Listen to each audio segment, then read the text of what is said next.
Bien, vamos a partir con esta sesión en la cual vamos a dedicar 2 sesiones a hablar de un tema que es muy importante, que tiene que ver con la macroeconomía. Tiene que ver con el desempeño de la economía en lo que definimos como el corto plazo. ¿Ya? Durante las clases anteriores hemos estado hablando del crecimiento, del desarrollo, lo que pasa en el largo plazo, lo que pasa, los factores que permiten que las economías crezcan o al contrario, si no están presentes, que se estanquen. Y hemos hablado de los recursos productivos, de los factores productivos, hemos hablado de la productividad, hablamos de la innovación, estudiamos algunos sectores y en esta clase vamos a ver algunos problemas que los países pueden tener a pesar de tener condiciones para crecer, para que eso no ocurra. Hay veces en que a lo mejor están los factores de producción, por ejemplo, ¿qué factor de producción puede ser muy importante? Un país puede tener mucho capital, ¿no es cierto? Haber invertido mucho y sin embargo no estar creciendo.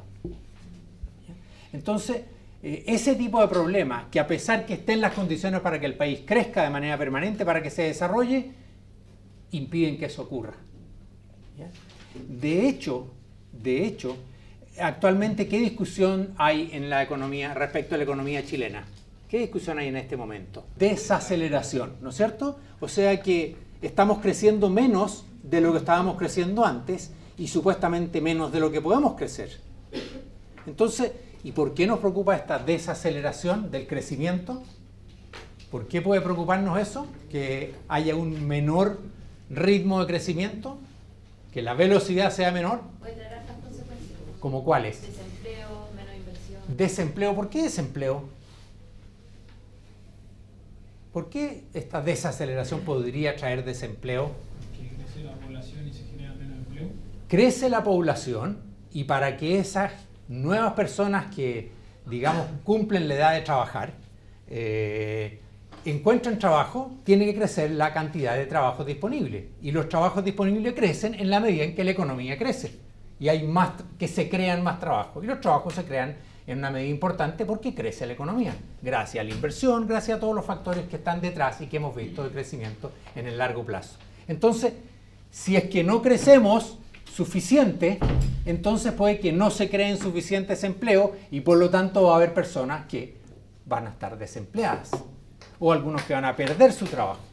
Porque esa desaceleración es un promedio. Algunas actividades están creciendo más, otras están decreciendo tal vez. ¿Ya? Entonces, por eso es una preocupación la desaceleración. Además, si la economía crece menos, no solo se van a generar menos empleos, sino que pueden haber otros problemas. A lo mejor las remuneraciones no van a poder subir, como subirían en otras circunstancias. Las personas que tienen su ingreso en función de las ventas no van a crecer tanto, por lo tanto sus ingresos no van a poder crecer. Y así, ¿no es cierto? Entonces, este problema de la desaceleración es uno de los problemas que nos preocupa cuando decimos vamos a examinar la situación de la macroeconomía. Estos temas que llamamos de corto plazo, que es la realidad cotidiana, la realidad que estamos examinando todo el tiempo. Pero que distinguimos respecto de la perspectiva de largo plazo, de la situación más permanente. Y parte de nuestro esfuerzo va a ser distinguir estas dos situaciones. Es como las personas, ¿no? Las personas crecemos, vamos progresando, vamos mejorando, ojalá, pero de repente tenemos problemas. Y podemos tener un problema transitorio, a lo mejor estamos resfriados, ¿no? Y no podemos hacer las cosas que haríamos si no estuviéramos en esa situación. Un problema transitorio, un problema temporal que esperamos que vamos a superar. O a veces tenemos problemas externos. Puede haber un temporal, puede haber, en fin, una causa externa que no es de nosotros como sería ese resfrío o la gripe, sino que un problema externo. Bueno, todo eso, un símil de esto pasa en los países, pasa en las economías. Problemas propios que impiden que toda esa capacidad de desarrollo, de progreso se manifieste, o un problema propio o un problema externo del entorno. Entonces, justamente de todo eso es lo que vamos a hablar en esta sesión. Y vamos a partir y de buena parte del tiempo que vamos a tomar en estas clases, vamos a hablar de la experiencia de nuestro país y de algunos otros países actualmente, pero especialmente de la experiencia de nuestro país en el pasado.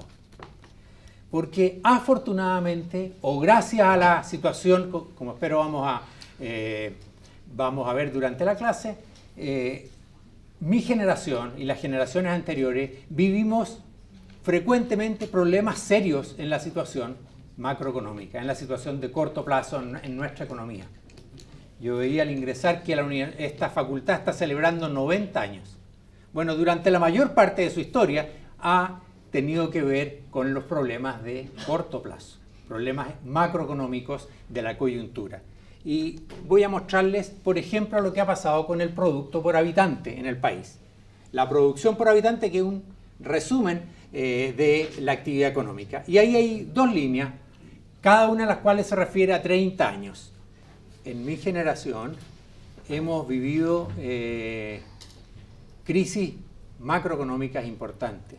Y el país ha vivido, Chile ha tenido crisis macroeconómicas importantes. De hecho, ahí hay un periodo de 60 años que están graficados a través del producto por habitante, el PIB per cápita. La línea verde muestra los 30 años que van entre el año 1922 y 1952. Yo no soy parte de esa generación. Pero sigue la siguiente, que es la que está con línea roja, ¿no es cierto? Del año 52 al año 82. Fíjense que la verde, que es la primera parte de este siglo, miren lo que ocurrió. Hubo una caída brutal del producto por habitante. Y luego demoró bastante tiempo en recuperarse. Pero al final, 30 años después, estábamos muy cerca de lo que estábamos 30 años antes. Y buena parte de eso fue fruto de esa crisis del año 29, ¿no es cierto? Una gran crisis económica mundial. Y Chile fue uno de los países que más sufrió esa crisis. Bueno, la roja es más reciente, es la que mi generación le ha tocado vivir. Y tuvimos dos crisis también bien importantes. Una, la del año 73-75, que es la primera que aparece ahí, y otra que no se ve tan marcada, pero que sí fue muy importante, la del año 82. Por eso yo les pedí a ustedes que investigaran y preguntaran a gente que había vivido la crisis del año 82, y algunos también la del 75. Y hubo una caída enorme del producto total, como del 15%. Imagínense que recién estábamos hablando que crezcamos al 2% como una preocupación, la desaceleración. Imagínense lo que es decrecer. Si crecemos menos, no se generan empleos. Si decrecemos, a eso llamamos una recesión, si decrecemos, entonces los empleos sencillamente no solo no se crean, se pierden, se destruyen. Hay gente que queda cesante, que es despedida, porque las empresas no tienen cómo vender la producción. Por lo tanto, en la medida que pasa un tiempo que no pueden vender, empiezan a reducir la cantidad de personas que está contratada. Hay empresas que quiebran, que sencillamente no pueden seguir funcionando. Bueno, eso es lo que pasa en estas crisis. Y fíjense que en ambos periodos la característica es que tenemos crisis tan fuertes, de las cuales uno se demora varios años en recuperarse, que en un periodo largo casi no logramos crecer. Y la consecuencia de esto, entonces, es la diferencia de esto. Miren el periodo reciente, miren los últimos 30 años, del 82 al 2012. Miren la diferencia. Miren lo que vale, lo importante que es no tener esas tremendas caídas. No solo por lo dramático de la caída, y ustedes hablaron con gente que había estado sin trabajo, con gente que había tenido que a lo mejor cerrar una fábrica, que había tenido que vender sus cosas, en fin, todo lo que puede significar una crisis como esa, sino que además la recuperación normalmente toma un periodo largo. Por lo tanto, la diferencia entre esta época, que es la época en la cual ustedes han estado más cerca de la realidad, ustedes y sus padres o sus hermanos mayores, en que la economía ha podido crecer casi sin interrupciones, gracias a que no hemos tenido esas enormes crisis. Entonces, este tema de cuáles son los factores que están detrás de esas crisis, cómo las podemos evitar, resulta fundamental. Porque no es solo importante tener factores para que el país crezca, como hemos hablado en las clases anteriores, sino que es muy importante evitar este tipo de crisis, que pueden significar un problema muy grande para toda la sociedad y que nos hacen perder muchos años de un posible crecimiento. Por eso entonces que es tan preocupante esta situación de crisis y tan importante lo que significa evitarlas. Yo les contaba que yo participé en el gobierno del presidente Elwin a la vuelta de la democracia, el año 90. Y una de las principales preocupaciones que teníamos era evitar que el país pudiera tener una crisis macroeconómica como la que había tenido antes. Por lo dramático que era, por lo grave que sería para la gente, por lo grave que sería para el retorno a la democracia, que una situación de ese tipo ocurriera. Nosotros habíamos vivido eso, igual que nuestra generación, y además otros países vecinos que habían vuelto a la democracia antes que nosotros, habían tenido crisis económica importante, crisis macroeconómica importante. Por ejemplo, Argentina. Nosotros volvimos a la democracia a fines del 89, 90. Los argentinos en el año 83. El presidente Alfonsín asumió el año 83. Pero no pudo terminar su gobierno, entre otras razones por una gran crisis macroeconómica. El año 89 tenía una hiperinflación. Recibió una economía con inflación muy alta, vamos a hablar al tiro un poco más de la inflación, pero una crisis macroeconómica produjo una tremenda dificultad económica que se transmitió a todo el sistema político al punto que no pudo terminar su gobierno, el primer gobierno después de la vuelta a la democracia en Argentina.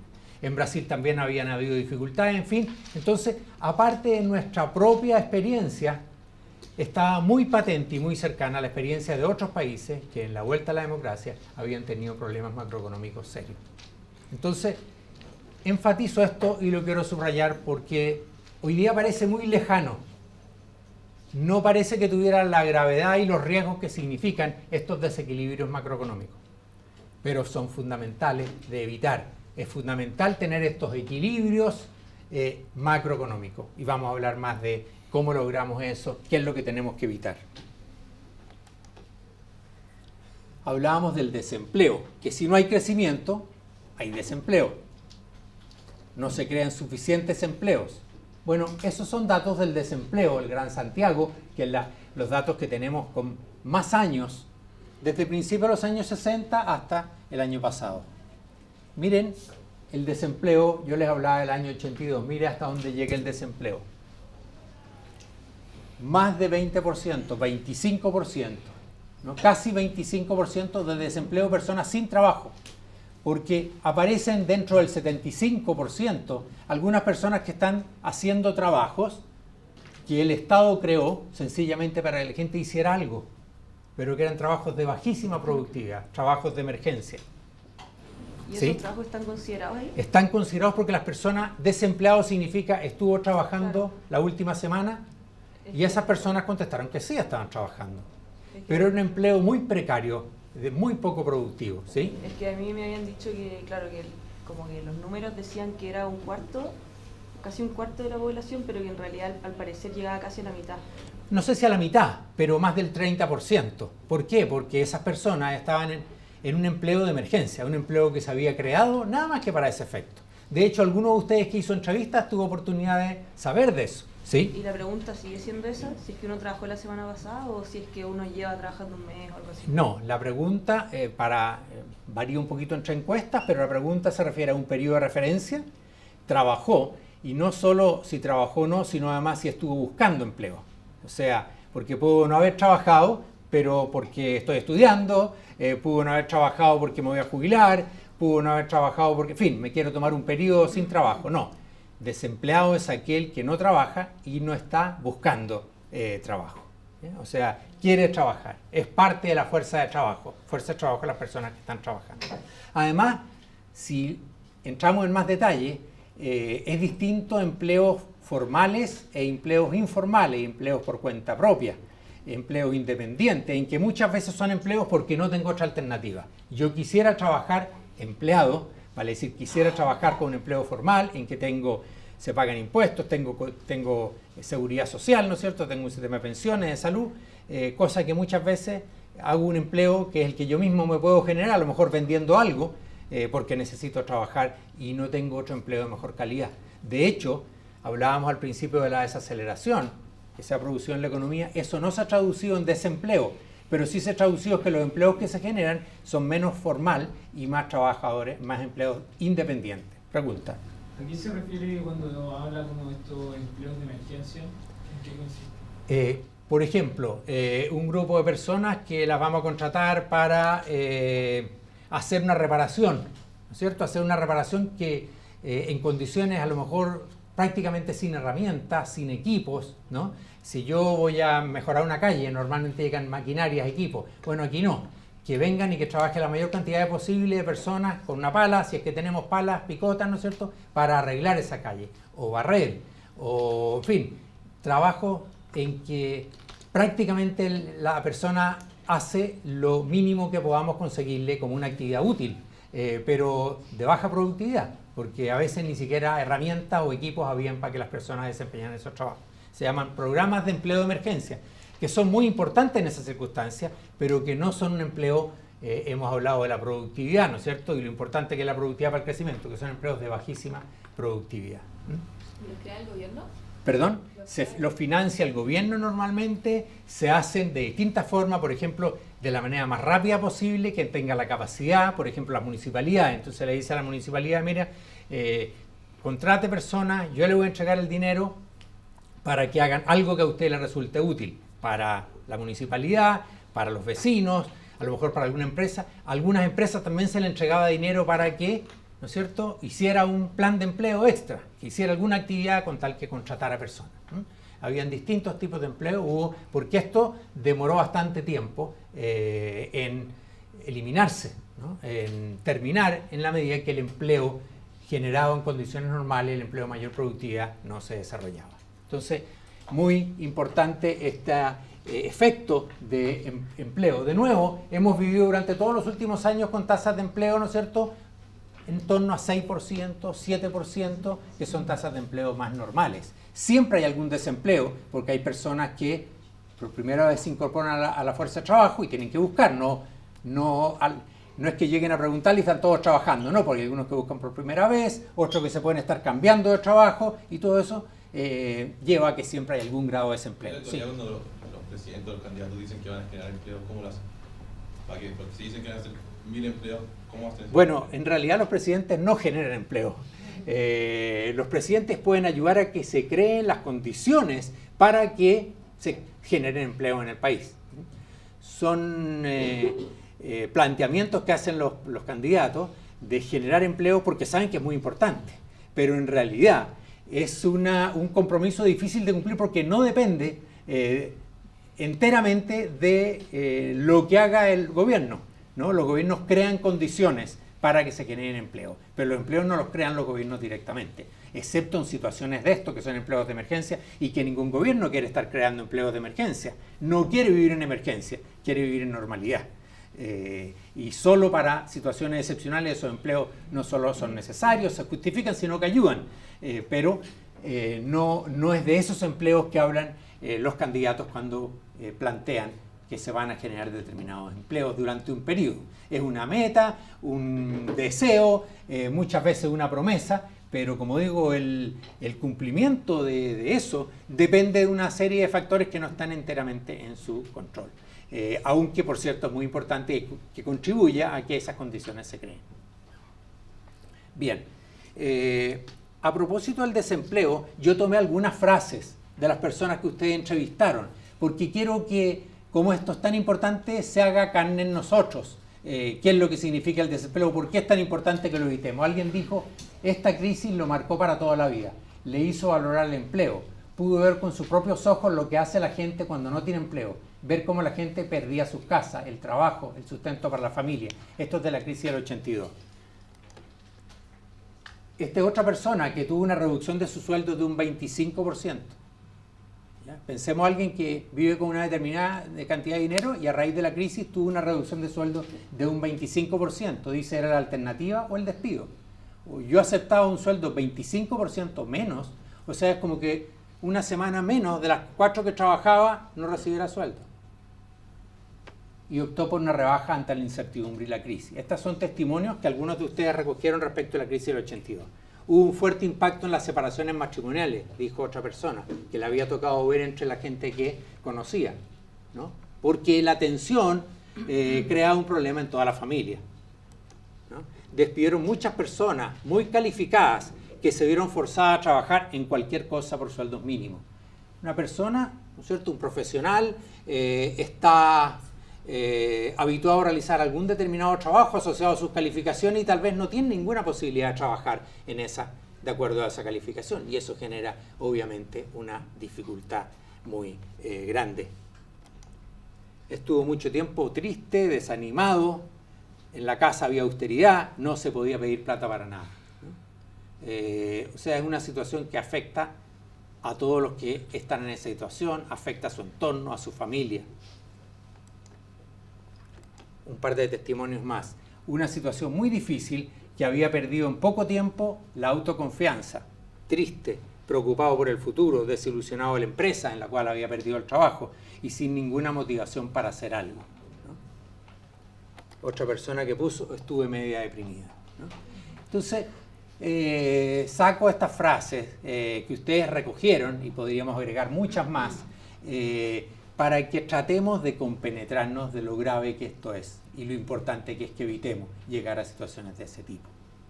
Y lo importante que son las políticas que hagamos para evitar esas crisis, en este caso, de crecimiento y de desempleo. Y parte de nuestro trabajo, parte de nuestra profesión, tiene que o puede contribuir a que esto funcione mejor, ¿no es cierto? Evitar este tipo de situaciones con consecuencias para tanta gente y tan dolorosas. Muy bien, hablemos un poquito de otro problema de corto plazo. Ya no es el crecimiento y el desempleo, sino que es la inflación. Y de nuevo aquí tengo que contarles algo que prácticamente ustedes no han experimentado. Prácticamente no han experimentado, pero sí mi generación y las generaciones anteriores la han vivido de manera muy frecuente, por lo menos en Chile y en varios países de América Latina. No ha sido así en otras partes del mundo, pero sí en nuestro país. Este es un gráfico con las tasas de inflación. ¿Cuánto aumentaron los precios en promedio durante un año entre el año 82 y el año 2012? O podríamos poner el año actual. ¿Cuánto fue la inflación del año pasado? Estamos en 12 meses, la inflación es del orden de 4%. ¿Ya? 4%. ¿Saben ustedes cuánto era el año 90? Más de 25%. Hubo meses en que era el orden de 30%. ¿Ya? Y bueno, y en años anteriores, vamos a ver al tiro, fue mucho mayor. Actualmente las inflaciones están en el orden del 3%. ¿Ya? Las metas que tiene el Banco Central son que la inflación esté en ese rango. 3. Yo decía que el 90, cuando volvimos a la democracia, era cerca de 30. ¿Ya? Les dije que en Argentina, el año 89, por la crisis que tuvieron una inflación de casi 5.000% en el año. Eso se llama hiperinflación. ¿Ya? Bueno, una de las consecuencias de la inflación es esta. Este es un letrero que escribió alguien en Venezuela hace unos días atrás. Me sobra mucho mes al final del sueldo. Como el sueldo está fijo en pesos, no llega a fin de mes, después que las cosas suben de precio. ¿No es cierto? Es la consecuencia para todas las personas que trabajan con un sueldo que está fijo en pesos. Si las cosas son más caras, no alcanza a hacer los gastos que normalmente hace con ese sueldo, que queda fijo en pesos. Y creo que ese letrero grafica de una manera, ¿no es cierto?, lo que le pasa a una persona, a una familia, cuando está viviendo con inflación. No le alcanza el sueldo para llegar hasta fin de mes, ¿no es cierto? En la manera que le alcanzaba antes, porque a nadie le alcanza si se propone gastos muy grandes, más allá de su presupuesto. Pero dado su sueldo, que está fijado en pesos, en la medida que hay inflación, y que hay inflación alta, ahí en mayo en Venezuela fue del 60% anualizada, quiere decir que si es que fuera así todos los meses, ¿no es cierto?, le alcanza apenas para un poco más de la mitad del mes de lo que compraba antes. Pregunta. Profesor, ¿y no hay alguna manera como que se vaya ajustando a la vez esos sueldos por la inflación? ¿Cuál es la manera para ajustar los sueldos por la inflación? La manera es que después de que ha habido inflación, uno lo compense por la inflación y se reajuste el sueldo. ¿Ya?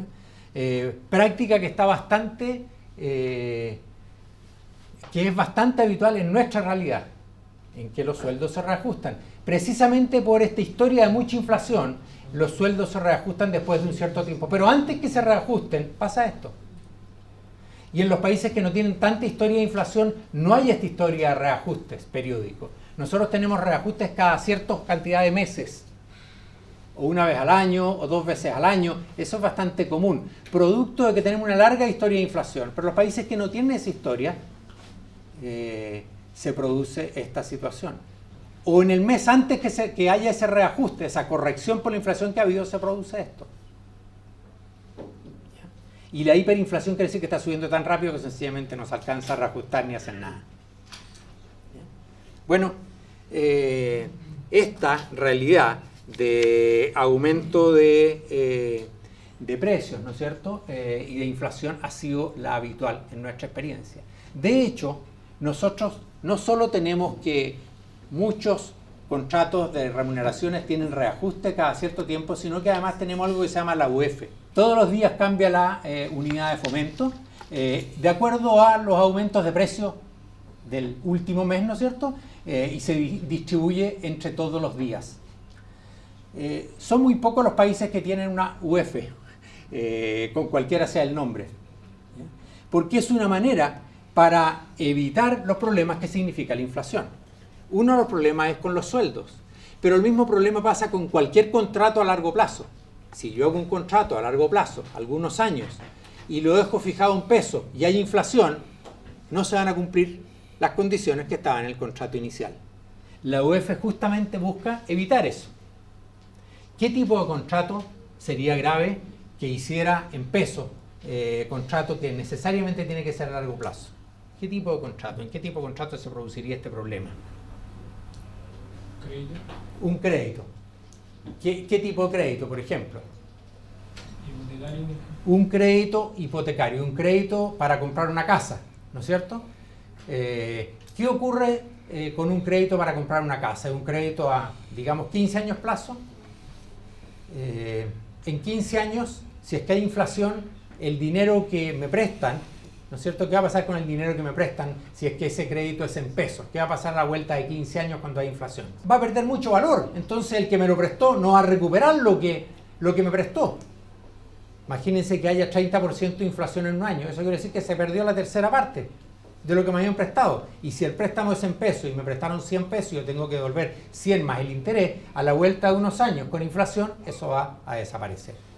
Por esto se inventó, precisamente para préstamos de largo plazo, se inventó esta unidad que se llama unidad de fomento. Bueno, viene de los años 60. O sea, tiene prácticamente 50 años. Y eso dice relación con nuestra historia pasada de mucha inflación. Y una manera para evitar eso es crear una unidad que vaya registrando las variaciones de la inflación y que por lo tanto atenúe los problemas de la inflación, particularmente para contratos de largo plazo. Y ese es el caso de la UF. Entonces yo puedo prestar un crédito para comprar una vivienda o para otra cosa a largo plazo, no en pesos sino que en UF. De tal manera que yo voy a devolver el valor real más los intereses del préstamo que me hicieron. Pregunta. ¿Esa es la única comunidad que está ajustando la inflación? Esa es la primera, pero muy buena pregunta, porque hay otras, como esa UTM quiere decir unidad, UTM o UTA quiere decir unidad tributaria mensual o anual. Y es una unidad que se usa para efectos del cálculo de los impuestos. ¿Ya? Porque pasa lo mismo. Yo le tengo que pagar impuestos, ¿cierto? Los impuestos los pago en abril por los ingresos que obtuve por las utilidades del año anterior. Si hay inflación, el Estado va a recaudar mucho menos en términos reales, en términos del mismo poder adquisitivo. ¿Por qué? Porque hay inflación. Por eso entonces se introdujo un mecanismo equivalente, porque antes de eso el Estado salía perdiendo como recaudador y no podía recaudar en términos reales lo que se proponía porque había inflación y perdía, como cualquiera que tiene ingresos fijos en pesos. En este caso, y los impuestos de un año se pagan al año siguiente y como se pagan después de la inflación, se pagaban después de la inflación, salía para atrás, perdía. Entonces, tal como la UEF se inventó y se introdujo esa unidad que sigue el mismo principio de reajustarse permanentemente, de tal manera que los contratos a largo plazo los contratos a largo plazo, ¿no es cierto?, puedan corregirse automáticamente por la inflación. Y esto tiene una serie de ventajas, vamos a hablar un poquito más cuando hablemos de política fiscal en la próxima clase sobre este tema. Pero aparte del UF hay otras unidades, no muchas más. La UF se usa mucho, especialmente en el mercado financiero, pero no solo en el mercado financiero, ¿no? Y no es raro que dado que los créditos hipotecarios son en UF, también el valor de las propiedades normalmente se cita y se hace referencia: esta vivienda vale tantas UF, este terreno vale tanta UF por metro cuadrado, porque todo el mercado de inmobiliario se ha desarrollado alrededor de esta unidad, que como digo se creó hace unos 50 años precisamente para poder vivir pagando menos costo, para compensar parte de los problemas que traía la inflación. Lo mejor es no tener inflación, pero como no se veía posible en esa época, entonces la solución fue esta. Sí. Es que tengo una duda, ¿la UF se va reajustando por inflación o por IPC? Es lo mismo. La inflación es el aumento de precios. El IPC es el índice de precio al consumidor, que es la medición que hacemos de los precios que pagan los consumidores. Los países tienen normalmente un índice de precios de los precios que enfrentan los consumidores, y eso con distintos nombres es nuestro IPC. Se define una canasta de qué es lo que consumen las personas y luego todos los meses se mira y se determina qué sucedió con esos precios, de tal manera de ver qué ocurrió con este índice de precio al consumidor, ¿ya? Es un promedio de lo que pasa para todos los precios. Yo puedo ver lo que pasó para los precios, para los productos, distintos grupos de productos, ¿no es cierto? Y también hay precios de productor, ¿ya? Que son los precios, ¿no es cierto?, a los cuales venden los productores, ¿ya? Hay otros índices, o hay un índice de todo lo que aparece en el PIB, todo lo que compone el PIB, hay un deflactor del producto, ¿no es cierto? Son distintos índices, pero todos son alguna medida de la inflación para un grupo distinto de productos, ¿no? Y todos los países tienen algún tipo de indicador para medir la inflación. Bien. Gracias a lo que veíamos en la lámina anterior, de que la inflación es baja,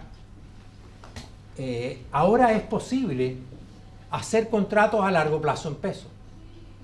Debido a que llevamos un periodo largo, como veíamos, de los últimos 30 años, buena parte hemos tenido inflación baja, distinto a lo que pasaba en las décadas anteriores. Hoy día es posible hacer contratos a largo plazo en pesos.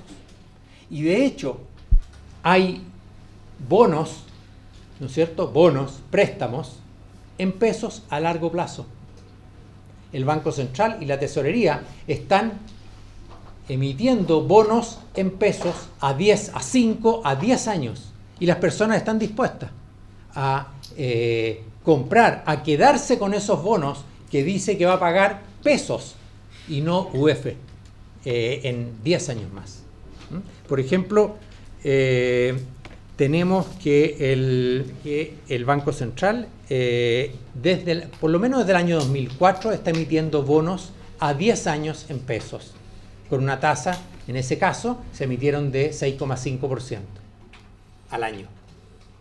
Naturalmente que si la inflación es 30, como era, o mayor, imposible emitir un bono a 6,5% en pesos. Sí puedo emitir bonos en UF, pero no en pesos. Yo tengo que esperar una inflación baja y además predecible, razonablemente predecible, ¿ya? La tesorería, o sea, el gobierno, la tesorería, el fisco, el Estado, emitió bonos el año 2010, en julio del 2010, a 10 años plazo, en pesos, de nuevo a una tasa. Las últimas que emitió a 10 años plazo son tasas de incluso menos de 5% al año. Eso supone que hay una gran confianza en que la inflación va a permanecer baja, y va a permanecer baja por mucho tiempo. Incluso más, nosotros podemos determinar cuál es la inflación que se espera si comparamos el precio que pagamos por los bonos en UF y el precio que pagamos por los bonos en pesos, porque la diferencia entre el UF y el peso es el aumento de los precios en la inflación que se espera, ¿no? Bueno, ahí está la inflación en periodos anteriores.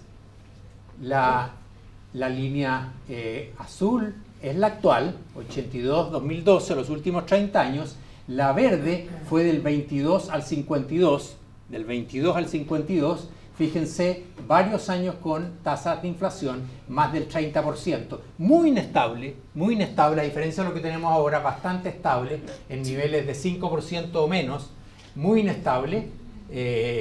Y por supuesto, a principio en la crisis del 30, hubo deflación, caída de los precios nominales. Pero lo común era tasas de inflación alta. Y si vemos el periodo 52-82, me tengo que pasar a otro eje, porque no me cabe con el eje allá, porque tuvimos también situaciones prácticamente de hiperinflación el año 73.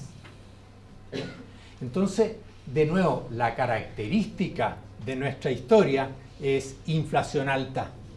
Nuestra en Chile y en varios otros países latinoamericanos.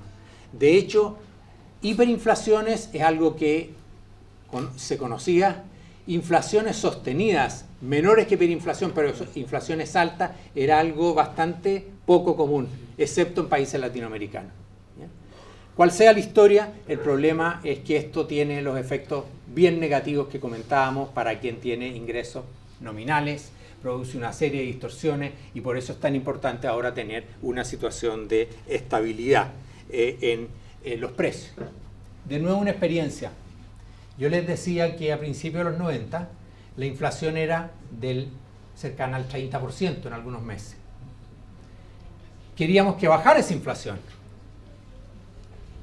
Pero si todos los reajustes son en función del IPC pasado, de la inflación pasada, es muy difícil que baje. ¿No es cierto? Porque yo voy a hacer un reajuste, yo tengo inflación del 30% y quiero bajar ojalá a 10%. O ojalá 5. Pero es muy difícil si todo lo subo al 30% en que están subiendo las cosas. Porque todo sigue subiendo al 30%.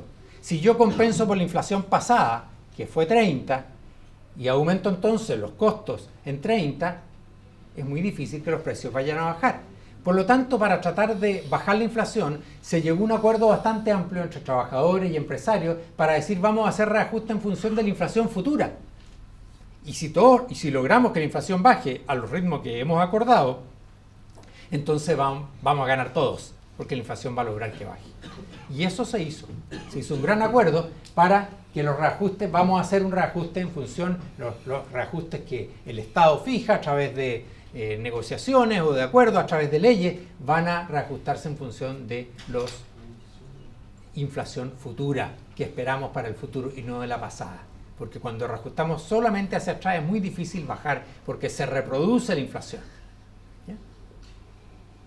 Y así fue, y parte de la caída de la inflación que muestra aquí este gráfico tiene que ver la línea azul, ¿no es cierto?, que es la del periodo más reciente, desde, ustedes ven ahí, ¿no es cierto?, de principios de los 90 en adelante, tiene que ver precisamente con esa política. Pero estábamos en eso y hubo un episodio, una situación, una crisis externa súper grave el año 90. Y es que se produjo la guerra del Golfo.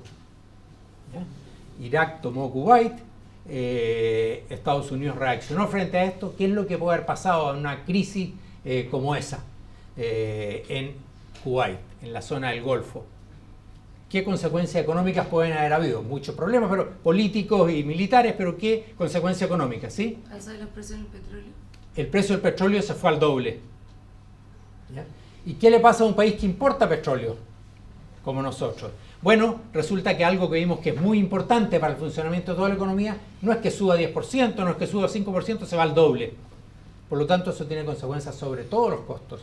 Y este plan de bajar la inflación entraba en dificultades producto de este aumento de un insumo muy importante, que era el petróleo. ¿Existe como alguna correlación entre la inflación y el crecimiento? Hay una cosa que se refiere al nivel de los salarios en términos reales, de su poder adquisitivo, ¿cierto? Aquí estamos hablando no del nivel, sino que de las variaciones. Cuando hablamos de inflación, estamos hablando de las variaciones de precio. Si es que los salarios no suben al mismo ritmo que los precios que las personas pagan, entonces el nivel real de los salarios va a caer. ¿Ya? Por lo tanto, aquí no hablamos de niveles. Los países de mayor desarrollo, de mayor ingreso, tienen niveles de remuneraciones más altas porque tienen ingresos por persona más altos, no porque la inflación sea mayor o menor. Esos países pueden tener inflación y si compensan la inflación, ¿no es cierto?, puede que sus salarios mantengan ese nivel alto. Entonces aquí estamos hablando no de las situaciones permanentes, que sería el nivel de ingreso del país, y las remuneraciones y los ingresos que de eso se derivan, sino que de los cambios asociados a cambios en los precios. Puede ser que la causa de la inflación esté asociada en que estamos tratando de crecer más de lo que somos capaces, en que estamos tratando de gastar y está aumentando el gasto más de lo que podemos aumentar la producción y responder a esa mayor demanda. En ese sentido, si hay un esfuerzo por crecer más allá de lo que somos capaces de crecer, eso puede derivar en inflación, porque hay mayor demanda que la oferta disponible y eso tiende a elevar los precios. Acuérdense, inflación no tiene que ver con los niveles, sino con las variaciones en los precios. Y si esas variaciones en los precios no tienen una compensación con las variaciones en los salarios en pesos, van a caer en términos reales. Si es que esa variación nominal, como decía, en los contratos a largo plazo, tienen que corregirse la deuda en ese caso, ¿no es cierto? Nominalmente, porque de lo contrario se produce un cambio en los niveles reales, cosa que no queremos. ¿Otra consulta? Bien. Entonces, eso respecto de inflación. Pero a veces tenemos situaciones de crisis que producen problemas más allá del bajo crecimiento, de la inflación, del desempleo. Y a veces tenemos situaciones que se llaman de desabastecimiento, ¿ya?, donde no solo no podemos comprar más bienes que los que alcanza nuestro presupuesto. Muchas veces, siempre nuestro presupuesto nos establece un límite a lo que podemos abastecernos, a lo que podemos comprar. Pero hay veces en que se produce, a raíz de esta crisis macroeconómica, en situaciones extremas se produce desabastecimiento. No hay bienes suficientes para las personas que los quieren ir a comprar. ¿Ya? Y ahí tenemos una época de desabastecimiento en la foto más antigua, en Chile del año 72-73, en que teníamos colas. Si hay desabastecimiento hay que hacer una fila, ¿no es cierto?, hasta lograr, por orden, comprar hasta que se acaban los productos. ¿Ya? Y esto acá son situaciones de Venezuela, que es un país que está enfrentando desabastecimiento actualmente. Hay más demanda, más poder adquisitivo que los productos disponibles. Entonces los productos básicos, estamos hablando de las cosas que se compran todos los días, todas las semanas, todos los meses, no hay suficiente para las personas que llegan a comprarlo. Eso llamamos desabastecimiento, ¿no? Entonces, en el supermercado hay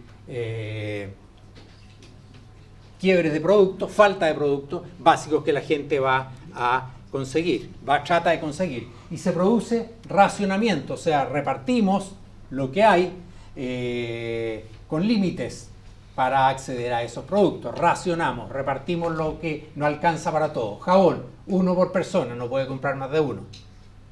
Ejemplos aquí de varios productos con la cantidad que cada persona puede ir a comprar. Y colas, ¿no? Por ejemplo, por el gas, en ese ejemplo. ¿Ya? Todas estas son fotografías de situaciones que son de este año asociadas al desabastecimiento y al racionamiento. Cuando hay desabastecimiento no alcanza, entonces tenemos que empezar a racionar. Porque no están los productos disponibles, porque se agotan, porque tenemos un problema de desequilibrio macroeconómico importante. Pregunta. Cuando se realiza esta fila, ¿cómo se hace? ¿Se hace como por familia? Mire, si esta es una situación permanente, se generan todo tipo de situaciones, ¿no es cierto? A lo mejor vamos a limitar una por familia, entonces tenemos que empezar a controlar, claro, que si usted vino, que no vino. En las situaciones más extremas pueden entregar cupones. Entonces usted tiene no solo su dinero, sino que además tiene que tener un cupón y se reparten cupones. En fin, la inventiva es enorme de mecanismos para tratar de repartir entre algunos, porque si no alguien puede venir. Lo que ocurre en estos casos, hay un mercado paralelo. Yo voy, tengo más tiempo o tengo más posibilidades, hago cola y después vendo más caro. Pero naturalmente no es la idea. Entonces tiende a prohibirse. De hecho, esa venta es ilegal. Tiende a prohibirse, luego tiende a perseguirse. digamos, apenarse ese tipo de situaciones. Lo único claro es que esto es algo que no queremos que pase por ningún motivo. ¿No es cierto? Esto es fruto de una crisis que se manifiesta en esta forma. Igual fue la forma racional de la época de los 70. Básicamente habían colas, cantidades, cuotas. Tal vez lo más cercano que pueden haber vivido ustedes cuando hay un producto que se va a lanzar al mercado o que va a haber una rebaja muy grande de algún producto electrónico y lo avisan a las 10 de la mañana se va a abrir y se produce una aglomeración porque la gente está desde la noche anterior esperando.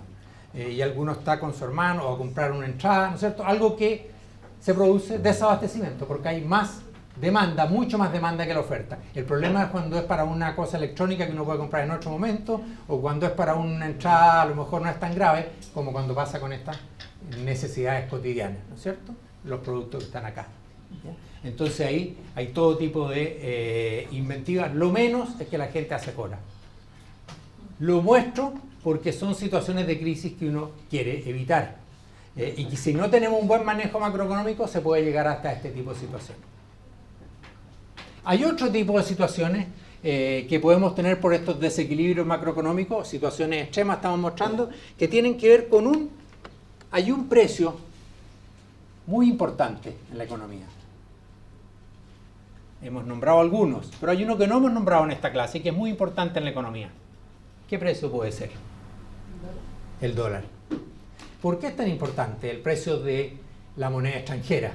La que más usamos nosotros, el dólar, por eso decimos el precio del dólar. ¿Por qué es tan importante? Por la importación y la exportación. Porque es el valor al cual intercambiamos con el resto del mundo. Y todos los países, casi sin excepción, están integrados al resto del mundo.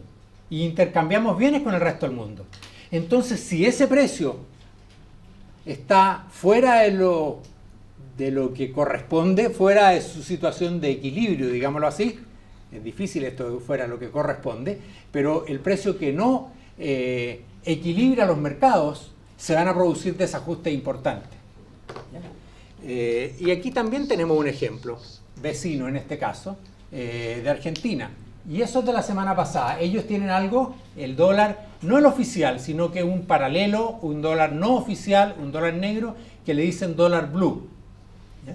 Bueno, en la semana pasada dice, no, ese que dice arriba, el dólar escaló a 9.45, fue lo que puse en la clase del año pasado.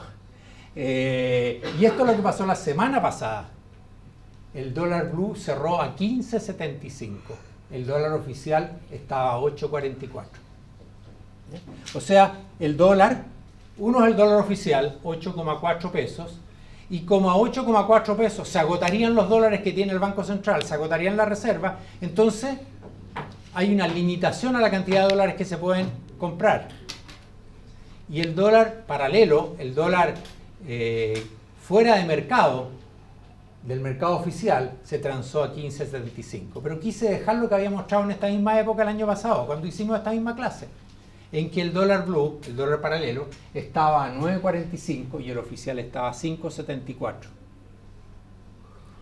Alguien preguntaba de la inflación antes, ¿cómo medimos? Una manera también de medir la inflación, muchas veces, es ver qué ha pasado con el valor del dólar. En el mercado paralelo ha subido, ¿no es cierto?, cerca de más de 60%. En el oficial ha subido de 5,7 a 8,4. Yo tuve una devaluación importante a principio de año. Entonces, ¿qué es lo que tiende a pasar cuando hay estos dos valores del dólar? ¿Alguien ha estado en Argentina últimamente? ¿Qué pasa a raíz de estas diferencias de valores?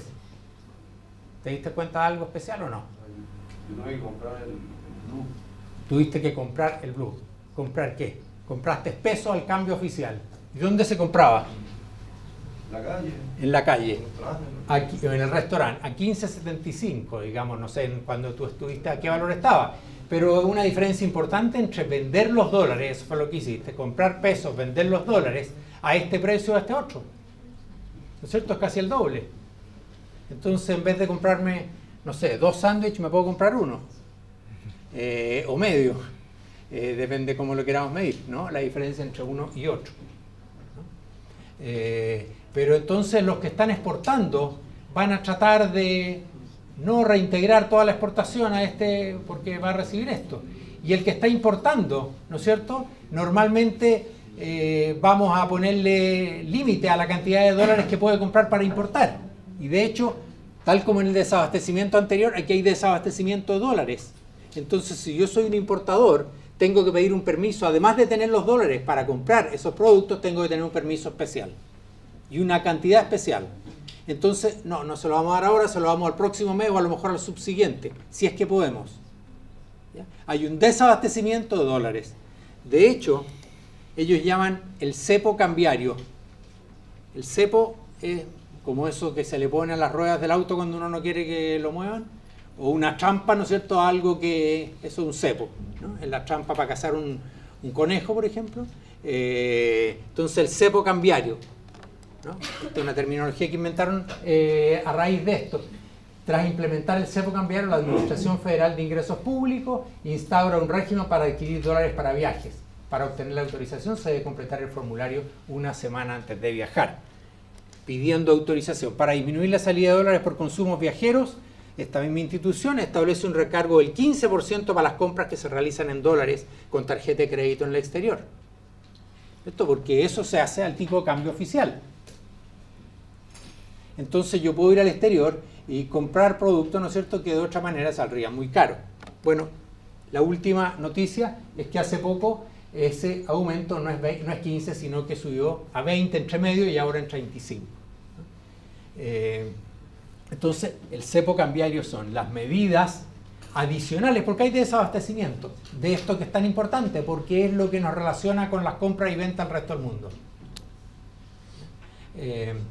Entonces, dado que hay este desabastecimiento, el precio no puede racionar y tenemos que tomar otras medidas para racionar. De nuevo, menciono esto ¿por qué? Porque las crisis macroeconómicas normalmente están asociadas a desequilibrio con algún precio clave. Uno de los precios clave es este, el tipo de cambio. Y si el tipo de cambio no produce, no es un precio que responda a lo que es la realidad de exportaciones, importaciones, de movimientos de capitales, vamos a tener en el extremo un dólar paralelo, un dólar negro, un dólar blue, no oficial, y desabastecimiento con medidas adicionales que buscan tratar de evitar que se pierda todas las reservas del Banco Central en este caso. ¿Bien? ¿Preguntas? Bueno, hay una última situación de crisis macroeconómicas que vale la pena destacar. Hemos hablado de las situaciones de desempleo, hemos hablado de las situaciones de inflación, de desabastecimiento, crisis cambiarias. Hay una última que también puede ser extremadamente grave, porque dice relación con una institución que está presente en toda la economía. ¿Qué institución está presente y dice relación con las actividades prácticamente de todos? Dijimos que el tipo de cambio, porque es la moneda, el valor al cual hacemos transacciones con el resto del mundo. Pero, ¿qué es lo que usamos mucho para todas las empresas? Usan las personas, los consumidores. ¿Qué institucionalidad económica es muy importante y presente en todas partes? Los bancos, ¿no es cierto? Los bancos, ahí está depositado el dinero, de ahí con una tarjeta sacamos, ¿no es cierto? Ahí pedimos préstamos, las empresas especialmente. Por lo tanto, muy grave es cuando se producen crisis bancarias. Y las crisis más grandes son esto que se llama corridas bancarias. O sea, cuando la gente cree que su plata que está en el banco no la va a poder recuperar y corre al banco a buscarla. Y como unos pocos creen, basta que unos pocos crean, van todos a buscarla. Imagínense lo que pasaría si la gente cree que, oye, la plata en los cajeros automáticos se va a acabar. Todos van a correr y así se acaba. Bueno, eso se llama corridas bancarias. Y hay una foto muy antigua, porque esto es algo de siglos. Casi desde que existen bancos hay corridas bancarias. ¿Ya? Y esta es una foto más reciente, que es un banco, el Northern Rock, un banco, ¿no es cierto?, el año 2007. Entonces, por alguna razón terminamos una crisis de confianza respecto de la banca. Si es en un banco, bueno, es manejable. Si es en todo el sistema, se produce una paralización del sistema de pagos, de créditos. ¿Ya? Y por lo tanto es extremadamente grave.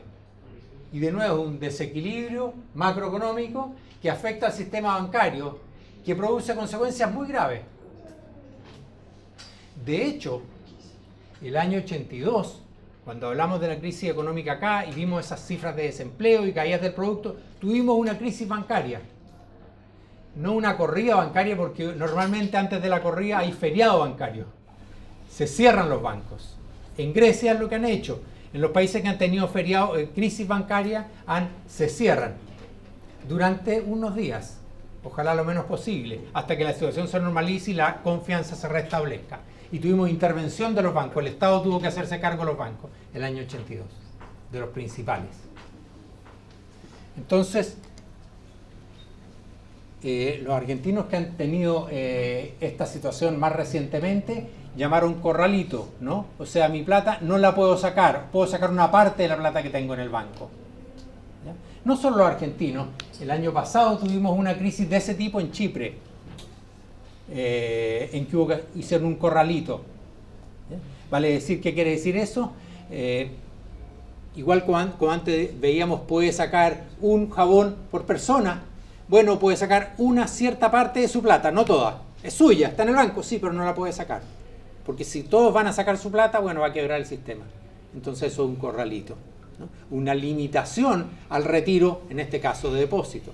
Pero eso claramente es una crisis del sistema, que funciona en base a la confianza.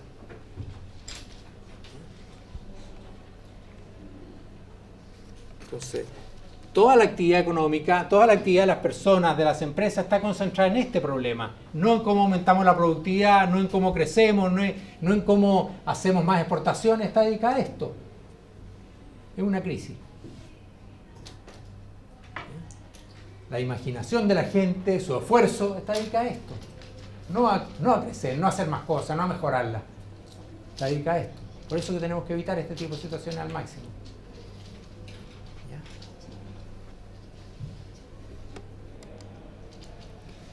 Pero no solo pasamos el problema del corralito o de la corrida, sino que además esto normalmente tiene un costo enorme para el país, que se pague en muchos años. Y aquí hay una estimación de las crisis, del costo para el Estado de estas crisis. ¿Por qué? Porque ante esa situación el Estado no puede mirar cómo esto ocurre, sino que tiene que hacerse cargo, intervenir los bancos, hacerse cargo para que funcione. Los dueños salen y entra el Estado. Y eso tiene un costo enorme. Ahí hay costos, por ejemplo, en el año 80-82 en Argentina, el equivalente a la mitad del producto. No el costo de la caída en la producción del año. Estamos hablando del costo por las pérdidas que se producen en esas instituciones financieras. Las pérdidas fueron equivalentes al 50% del producto. O ahí tenemos en Brasil, y en el caso nuestro, la crisis de 81-83, se estima que el costo, que todavía no terminamos de pagar, fue de más de 40% del PIB. ¿Ya? Entonces, estas son situaciones de desequilibrio macroeconómico que tienen consecuencias muy graves en el momento y que después demora mucho tiempo en resolverse. Y por eso lo importante de evitarlas. Bien. ¿Preguntas? Entonces, vamos a tratar de, y después de esto vamos a parar, vamos a tratar de examinar cuáles son las causas. ¿Por qué pasa esto? ¿Por qué se producen estos desequilibrios macroeconómicos? ¿Ya? ¿De dónde vienen este tipo de problemas?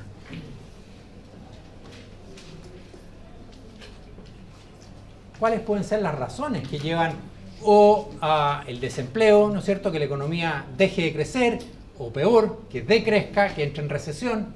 ¿Cuáles son las razones que llevan a inflación?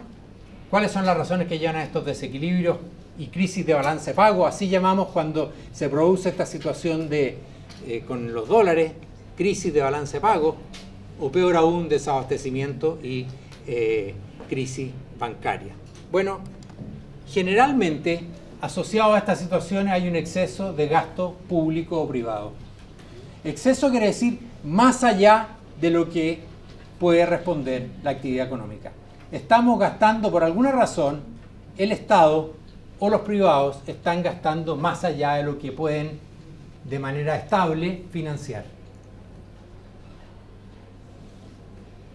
Normalmente el exceso de gasto público-privado tiene contrapartida el endeudamiento. Yo estoy gastando más y ¿cómo estoy financiando ese gasto más allá de lo que tengo, de lo que puedo lograr, de lo que puedo financiar? Lo estoy financiando con endeudamiento. Y ese endeudamiento empieza a acumularse. Entonces, pensemos en la inflación. Si el país en su conjunto, entre el sector público y el sector privado, están gastando más de la capacidad productiva que hay, bueno, eso se va a traducir en aumentos de precios. Y un aumento sostenido de precios de inflación. O si el sector privado está haciendo eso, el Estado o el sector privado, o ambos, esto se traduce en aumentos de precios y en inflación. Y una vez que está la inflación tenemos que ver cómo enfrentarla, cómo reducirla, cómo frenarla, cómo evitar que siga expandiéndose. A veces tenemos precios desalineados, precios que no están en línea con aquellos que equilibrarían el mercado. Dábamos recién un ejemplo de lo que pasa con el tipo de cambio. Esa crisis cambiaria tiene que ver muchas veces con un desalineamiento del tipo de cambio. No está en aquel nivel, ¿no es cierto?, que lograría equilibrar demanda y oferta de moneda extranjera. ¿Y por qué? ¿Por qué se mantiene en 8 y no sube de 8? Veamos el caso argentino. ¿Por qué las autoridades no suben el tipo de cambio de 8 y lo acercan, a lo mejor no a 15, a lo mejor no es necesario que se vaya a 15, pero ¿por qué no lo aumentan de 8? ¿Cuál sería el problema de hacer eso? ¿Por qué no lo hacen? ¿Por qué lo mantienen en 8 con todos los problemas que decíamos del cepo cambiario, de las dificultades para los importadores, para los viajeros? ¿Por qué no lo hacen? ¿Qué consecuencia tendría? No, pero si se sube, ¿por qué va a ir a comprar? ¿Por qué en vez de 8? Yo les dije, 8 es el oficial, 15 es el blue o paralelo. ¿Por qué no subimos de 8? A lo mejor no es necesario 15. Pero ¿por qué no se sube de 8 a 12, por ejemplo? ¿Cuál sería el problema? ¿Qué pasaría? ¿Qué pasaría si aquí sube el tipo de cambio de 600 a 900? ¿Qué consecuencia tendría? ¿Qué nos pasaría? Todo lo que importamos es más caro y eso hay que pagarlo. O sea, hablábamos recién de lo que significa, ¿no es cierto?, el aumento de los precios del costo de la vida, de las cosas que se compran todos los días. Bueno, mucho directamente es importado o indirectamente porque tiene insumos importados. Por lo tanto, si en nuestro caso pasara de 600 a 900 el tipo de cambio, sería un desastre desde el punto de vista de los aumentos de precios y de las consecuencias para la vida cotidiana de la gente. Lo mismo pasa allá, por eso no pueden subir de 8 a 12, en que a lo mejor corregiría ese desequilibrio. El problema es que el desequilibrio se fue acumulando hasta llegar al nivel en que está. ¿Ya? Entonces, el tipo de cambio está desalineado y hay algún tipo de subsidio. O sea, alguien está subsidiando el que ese, en este caso, valor del dólar, de la moneda extranjera, esté por debajo de aquello que equilibraría. ¿Quiénes lo están subsidiando en este caso? ¿Quiénes están haciendo posible que esté en 8 en vez de en 12 si ese fuera el nivel que equilibraría el mercado? ¿El Estado? En algún grado puede ser, pero ¿quiénes principalmente? ¿Quiénes son los que están recibiendo menos y están pagando el subsidio? Los que exportan, ¿no es cierto? Porque ellos sí que estarían contentos si es que subimos de 8 a 12. Al recibir menos, están contribuyendo a financiar esas importaciones más baratas, pero que producen este enorme desequilibrio. ¿Profe? ¿Sí? ¿Eso se hace para incentivar la producción local? La importación, ¿qué es lo que incentiva la producción local? ¿Qué es lo que incentiva la producción local? La producción local compite ¿con qué? con la producción importada, ¿no es cierto? Si es que el valor del dólar está más alto, ¿estamos haciendo más barato o más caro importar? Más caro. Por lo tanto, eso desincentiva, tal como desincentiva la exportación, también, ¿no es cierto?, desincentiva la producción nacional que compite con la importación. Lo que pasa es que, paralelamente, hay restricciones a la importación. No basta, como yo decía, que tengan los dólares, sino que además tengo que esperar que me den la autorización, a lo mejor tengo que esperar varios meses, por lo tanto no es fácil importar. No porque el tipo de cambio sea el adecuado, sino porque hay otros mecanismos de cepo cambiario, digámoslo así, que están limitando las importaciones más allá del valor que tiene el dólar para efecto de la importación.